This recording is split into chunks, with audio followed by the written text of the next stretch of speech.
Baik, assalamualaikum warahmatullahi wabarakatuh. Selamat pagi. Jadi kita lanjutkan lagi materi kita berikutnya, yang tadi terpotong dari kutipan, rujukan, kemudian masuk ke catatan kaki. Ada 4 hal yang perlu kita ketahui, perlu Anda ketahui soal catatan kaki ini. Pertama, catatan kaki ini dibuat untuk menyusun pembuktian. Jadi misalnya kalau kita mengutip dari buku seseorang, nah tunjukkan bukti buku itu lewat catatan kaki. Ada misalnya ucapan dari mana, lisankah atau teks dari mana bisa dibuktikan di catatan kaki. Yang kedua, catatan kaki ini dibuat untuk menyatakan utang budi. Artinya, kita kan mengutip, meminjam pendapat orang lain sebagai sikap kita menghormati, menghargai pendapat itu, kita menyatakannya lewat catatan kaki itu, lewat rujukannya, sumbernya dituliskan, disebutkan. Kemudian ketiga, menyampaikan keterangan tambahan. Nah, kadang-kadang di dalam catatan kaki itu tidak mesti bersumber dari buku.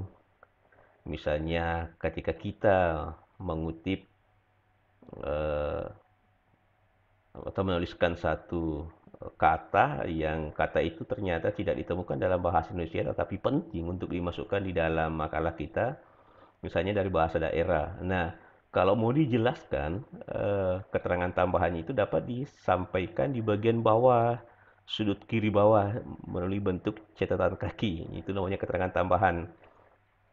Nah, bagi misalnya yang beragama Islam, biasakah Anda membaca misalnya alif lam mim. Nah, itu kan tidak ada artinya, tapi di bagian bawah itu ada penjelasan tambahan. Apa itu alif lam mim atau Yasin, tidak ada artinya di situ, tapi di bagian bawah catatan kaki itu di Al-Qur'an terjemahan itu ada penjelasan tentang Yasin. Nah, itu namanya keterangan tambahan. Jadi di kitab suci itu banyak penuh dengan catatan kaki. Nah, yang keempat, merujuk bagi yang lain dari teks. Kadang-kadang juga ketika kita misalnya sudah menyebutkan satu bagian atau sudah dijelaskan kata itu pada bagian lain, kita tidak perlu menjelaskannya lagi. Cukup menyebutkan lihat halaman ini ya. Misalnya kan di Al-Quran ada beberapa kali dituliskan alif lam mim, penjelasannya mungkin sama atau anggaplah sama, jadi tidak perlu dijelaskan ulang. Cukup dituliskan misalnya ini kodenya. Lihat halaman ini. Dibuka halaman itu, oh ternyata teks itu sudah dijelaskan di bagian lain, bagian sebelumnya. Nah, jadi itu maksud dari catatan kaki. Ada 4. Mungkin juga apa?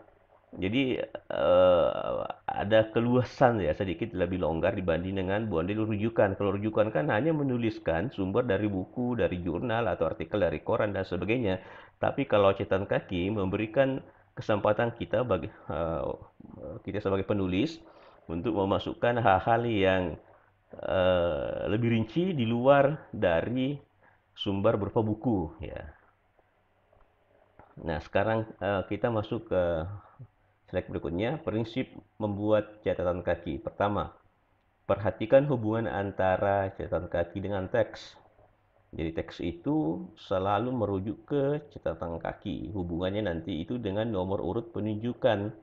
Pakai angka kah, atau huruf, atau tanda-tanda bintang, atau kode-kode lain. Tapi biasanya pakai angka, 1, 2, 3, dan seterusnya. Nah, ini agak rumit, teknik penyusunan catatan kaki. Mungkin saya tidak terlalu banyak membacanya. Anda bisa lihat sendiri. Saya ingin langsung ke praktiknya di sini. Nah, ini contoh misalnya. Ini tadi teks yang sama dengan penjelasan di bagian kutipan. Jadi misalnya ini kutipan, kemudian kita ingin menggunakan sistem catatan kaki, tidak perlu pakai rujukan. Jadi tidak perlu menuliskan nama orangnya di sini, tapi ada kode angka 1. Ya, kode angka 1 ini nanti dilihat siapa ada satu di situ. Oh, ini Broto Wijoyo, metode penelitian kualitatif, penerbitnya Gramedia tahun 2004 halaman 33. Nah, jelaskan.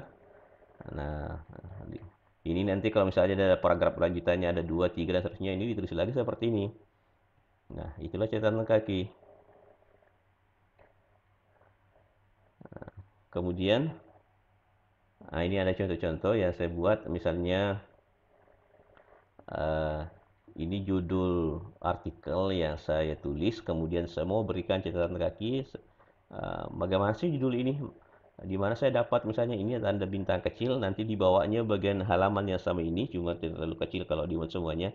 Ini bintang kecil, oh Prosidin Seminar Nasional Bahasa Ibu SNBI ke-9 diselenggarakan oleh dan seterusnya.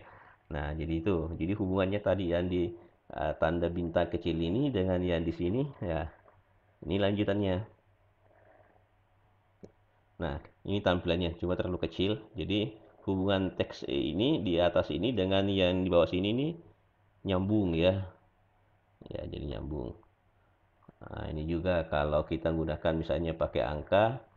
Nah, ini ada teks kecil satu, huruf kecil. Kita ingin melihat sumber dari mana ini, kita lihat di catatan kakinya di bagian bawah. Oh, ini satu. Oh, orangnya yang nulis itu AS Asegaf. Judul bukunya Sejarah Kerajaan Sedurangas atau Kesultanan Pasir. Penerbitnya Kantor Perpustakaan dan Arsip Kabupaten Pasir, halaman 30. Nah, seperti itu. Ini nanti kita lanjut ke daftar pustaka. Uh, untuk selanjutnya kita lihat bagaimana saya ingin mengajarkan kepada kalian bagaimana menuliskan catatan kaki ya dari apa namanya tampilan layar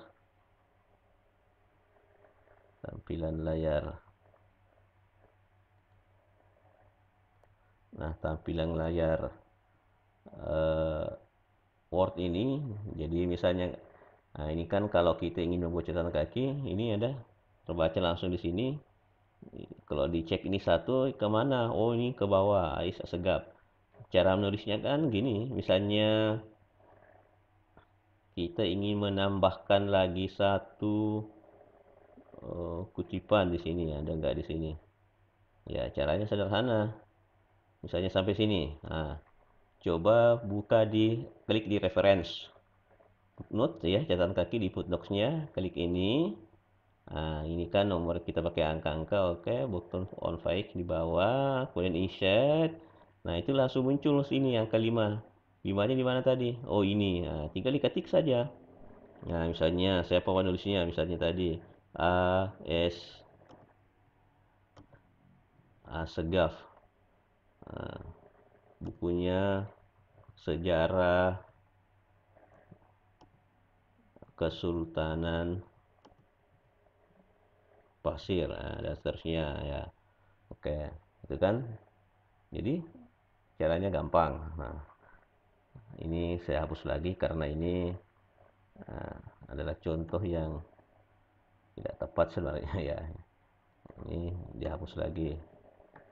Oke, jadi itu cara pembuatan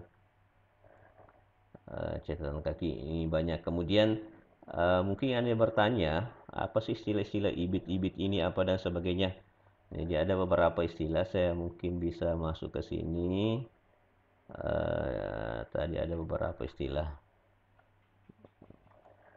Nah, jadi kalau misalnya ada kata ibit, itu singkatan dari kata ibidem. Artinya itu penulis yang sama, yang belum diantarai oleh penulis lain. Jadi ibit di sini maksudnya Goris Kerap juga yang menulis itu, jadi tidak perlu ditulis ulang lagi. Nah, cuma beda halaman. Tadi kalau pertama Goris Kerap dirujuk halaman 201, sekarang halaman 22 ditulis. Kalau halamannya sama, tidak perlu lagi pakai halaman ibit saja. Artinya di halaman sama, penulis sama, sumber sama. Nah, itu namanya ibit. Nah, ini agak rumitnya catatan kaki. Kemudian ada juga OP-cheat. Singkatan dari Opracitato. Opracitato ini digunakan kalau kita mengutip lagi buku dari sumber yang sudah diantarai oleh sumber lain. Nah, ini kan Broto Wijoyo sudah dikutip sebelumnya, tapi sudah diantarai oleh Goris Kerap. Nah, ketika mau dikutip, tulis saja Broto Wijoyo OP Cheat, artinya buku itu sudah disebutkan sebelumnya, cuma sudah diantarai oleh sumber lain. Nah, jadi kodenya OP Cheat, Opera Citato. Halamannya berbeda. Oh, ini 33, ini 70. Oke, teruskan halamannya. Kalau halamannya sama, tidak perlu. Cukup Broto Wijoyo OP Cheat. Tapi karena beda, ya sudah selesai sampai bahkan halaman 70. Ada juga loco citato. Misalnya ini berupa artikel yang dirujuk artikel yang sama. Namun saya sarankan karena soal catatan kaki ini agak rumit pakai kode-kode gini, mungkin hal yang sama cukup saja pakai ibit saja ya. Ibit ketika kita menyebutkan hal yang sama. Ini agak rumit ya. Lebih baik sebutkan ulang kalau mau supaya pembaca tidak keliru ya. Itu saran saya kalau soal penggunaan catatan kaki. Baik, sampai di sini dulu. Nanti kita lanjut di bagian daftar pustaka. Terima kasih.